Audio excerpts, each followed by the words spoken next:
Gunnar Thompson with Oates Specialties, and today I'm going to take you through one of my core workouts.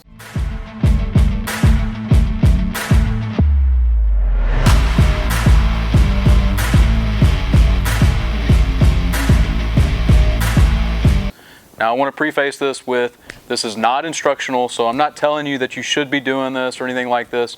I'm just going to show you exactly what I do if I was to do a core workout, which I do from time to time still. I try to be an athlete. So today, before we get started, I really want to talk about what is the purpose and what is the function of the core. So I see the core as a way to transfer energy, not necessarily generate energy, but transfer energy that's either created from the ground or from our hips or even from our upper extremities as well. We used to think that all of the force always came from the ground, but if you've seen the Derek Jeter throw from shortstop, you know, he generated that with his hips and also his shoulders. And so I don't believe that force can only be from the ground. But the big thing about the core is if it's not able to transfer whatever energy you're trying to put through it from wherever it originates, then you're going to have leaks in energy, and so the final result is also going to experience that leak because the energy has already been dissipated in another fashion. So the other thing is health and durability. A strong core that's able to efficiently transfer energy will save the spine, the hips, the shoulders, everything. So one of the things that I'm going to start out with is I'm going to start warming up my hips. And the reason for that is you'll notice in a lot of the actual exercises that I perform, I use my hips to generate the energy or the movement. And so I want to activate and warm those up first before I start performing the exercises. And then also we'll get into some of the, like I'm going to use the hammer net, for instance, for some rotational power and explosiveness. And then I'm going to do the HandleMed Wall series that I learned from the Texas Baseball Ranch. I love that series. I mean, truly, there's nothing better. And it's kind of going to be a condensed version of it because the Texas Baseball Ranch, I mean, they have a number of exercises that they use. And so I like to just pick a couple for my general workouts. And then I'm going to finish actually with our water ball as well. I feel like there's a lot of exercises that I can do with it, not only to strengthen the core, but also just to provide that little extra perturbations that force the core to then contract and really stabilize in some of those areas where you're at your weakest. So that's kind of what I'm going to show you today. So stay tuned and enjoy.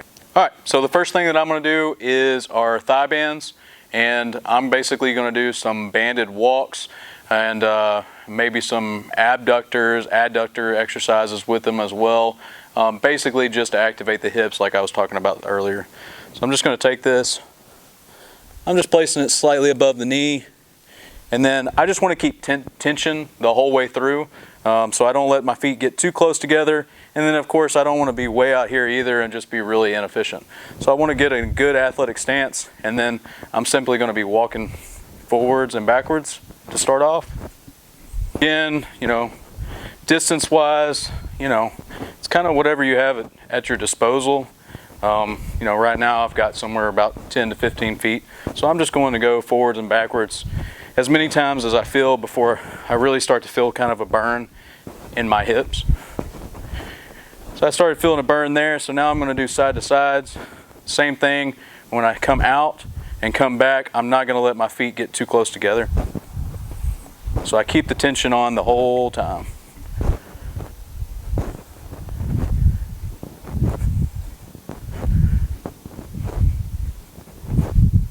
Come here and I'm going to do straight abductors.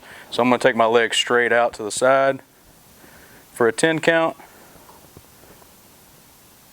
Then I'm going to do the other side.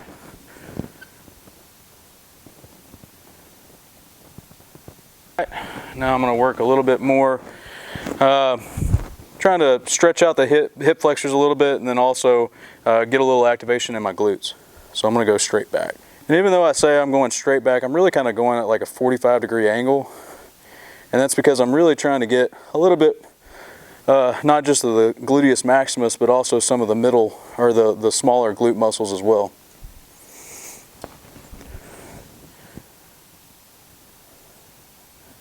I'm going to be moving on to our pitcher's friends. Now, before I get started with it, I just want to explain a little bit. So this is our pitcher's friend resistance tubing with wrist cuffs. It's got our new synthetic leather wrist cuffs, which are really comfortable, and also you can clean really easily. This is usually thought of as kind of like an arm exercise routine, but I actually like to strap this on my ankles and do some resisted hip mobility drills too. Again, it's just to kind of keep it fresh and keep it new and keep it fun, honestly. So with that being said, I'm going to go ahead and start this. So the first one I'm going to do here is I'm going to kind of do like a modified airplane.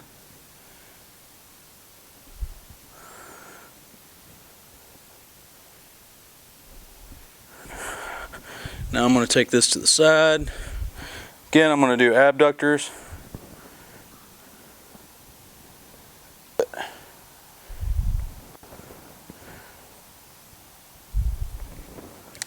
Then I'm going to do some adductors, sorry. So I'm just kind of closing that door. Alright, now I'm going to do like my modified fire hydrant series. I'm sure everybody's kind of seen it where they raise their legs and just kind of open up their hips. I'm going to do the same thing. I'm just going to do it with band resisted. So here.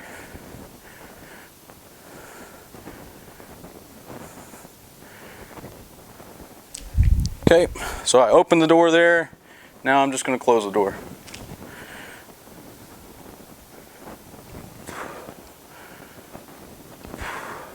So now what you do to one leg, I always do to the other. So I'll do the same thing on this side.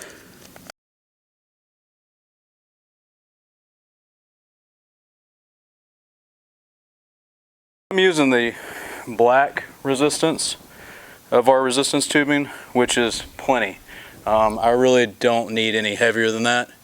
And so I actually prefer lighter over heavier when it comes to kind of warming up and activation. So hips are on fire, so they definitely are activated. Now I'm just kind of loosen them up with just a few body weight stuff. I'm going to do some squats and some lunges just to try to get them moving a little bit, and then I'll get into the actual workout. And again, there's no real rhyme or reason. Like if I want to do 5 squats or 10 squats, whatever, it really just kind of depends on how I feel that day. And that's something that I myself, as a strength and conditioning coach, I have to just kind of inform my athletes a lot that it's not just reps. Like, I'm not just going to give you 5 or 10 reps to do, especially when it comes to a warm-up. Because for someone it may take, 10 reps, and for another one it may take 20 reps or 30 reps. So it really just kind of depends. Do a few stretches here.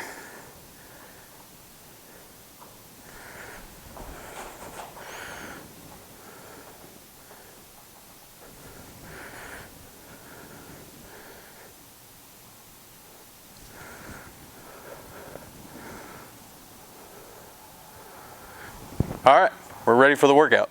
So the first exercise I'm going to do is like a modified Russian twist with the hammer net. We have a speed ball in this, but you can use a medicine ball, you can use a volleyball, you can use a basketball. It doesn't really matter. It's just a great tool. I did choke up on this quite a bit. You'll notice that the longer it is, the harder it is to get going, and the harder it is to keep going as you do it. So I'm going to go 5 seconds on, 5 seconds off, or 5 seconds on and about 15 or 20 seconds off.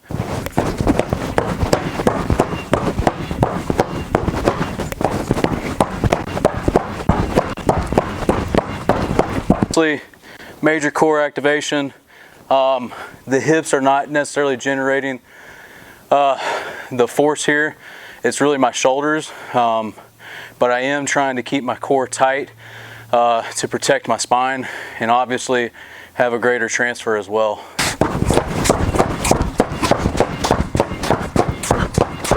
So I did the modified Russian twist on the ground. Now I'm gonna do modified Russian twist standing up. Obviously, now that we're standing up, my hips are gonna be engaged a lot more. I'd say that a lot of the force is still being transferred from the shoulders and the upper body and the scapula, but the hips are also gonna be playing a big part of it as well.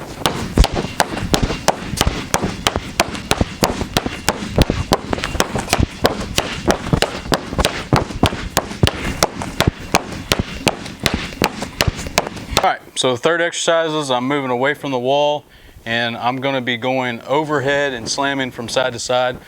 Oh man, so now I'm getting trunk flexion, trunk extension, I'm getting rotation, I'm getting my hips, I'm getting my legs involved, and then obviously my shoulders and my upper trunk as well. So this one's a real full body exercise.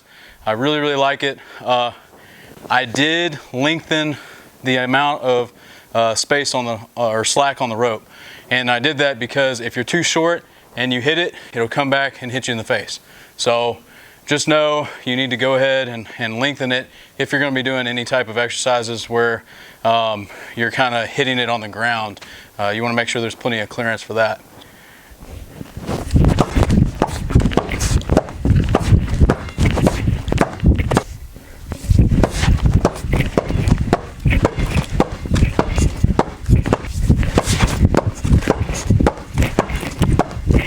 All right, so fourth and last exercise for me with the hammer net is I'm just going to try to be kind of more sport specific with it.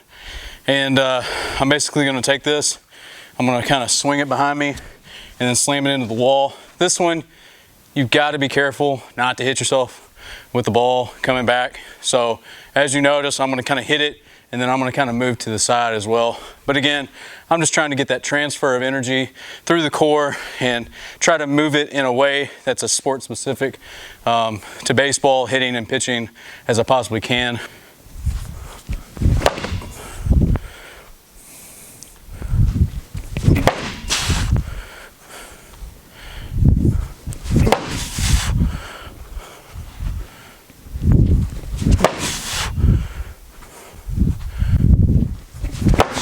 So the next set of exercises that I'm going to do is the what I call the Hanomed drills or Hanomed wall drills. Again, I got these from the Texas Baseball Ranch. I'm just going to show you a few that I do. You know, if you want the whole thing, obviously Jonathan Massey did a video for us showing it, and of course I highly suggest that you check out the ranch too. So now one of the things is if you don't have a wall, I'm actually going to show you a variation too. I'm going to use the water ball where I'm actually not going to hit the wall. So I'm going to try to stop it each time. But if you don't have a wall, you can use a net, or you can do the same thing but try to stop yourself from hitting a wall. You can hang like a tarp or something like that. It becomes a lot tougher, don't get me wrong. The wall actually helps you because it takes the energy and then kind of exerts some back, so it's easier to get going. But you can do this without a wall. I'm using the tap handle medicine ball and I'm using the 14 pound. The way that we kind of gauge that is usually by age. Obviously I'm a lot older than 14 and I haven't done this in a while, so that's why I went with the 14 pound. So I would err on the side of going lighter than heavier with these. But as you develop, you can certainly move up. We have these up to 20 pounds.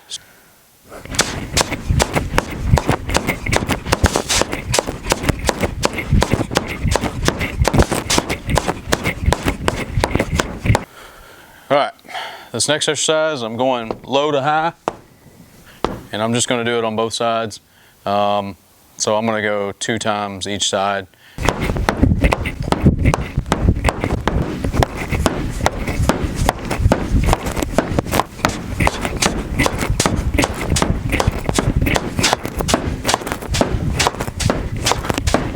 Next, I'm going to do the same exercises side to side, but of course I'm doing it with our Chaos water ball with handles of green.